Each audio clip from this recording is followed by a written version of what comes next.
अरे सखी हो प्रेम नगरिया हमरो छूटल जात बा।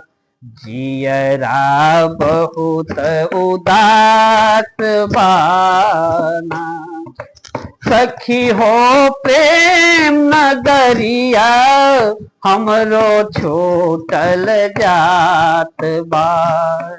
जियरा बहुत उदास बाना।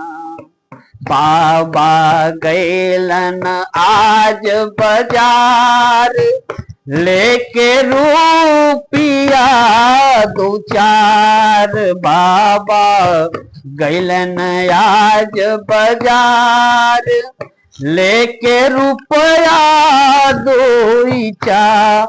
सखी हो हमारा खातिन चुनरी अब खरीदात बा। जियरा बहुत उदास बाना। सखी हो हमारा खातिन चुनरी अब खरीदात बा। जियरा बहुत उदास बाना।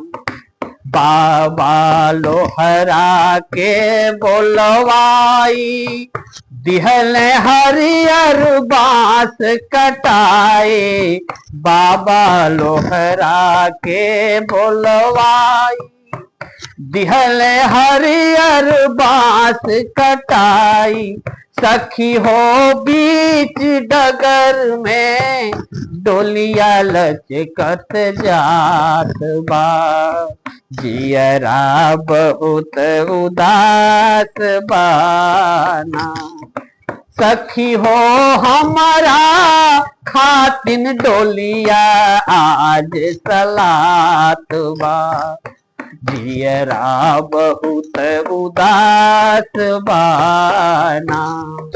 सखी हो प्रेम नगरिया हमरो छूटल जात बा। जियरा बहुत उदास बाना। बाबा कहरा के बोलवाई दिहल डोलिया आज उठाई। बाबा कहरा के बोलवाई दिहल डोलिया मोर उठाई। सखी हो बीच भंवर में डोलिया लचकत जात बा। जियरा बहुत उदास बाना। सखी हो बीच डगर में डोलिया लचकत जात बा। जियरा बहुत उदास बाना। सखी हो प्रेम नगरिया हमरो छूटल जात बा।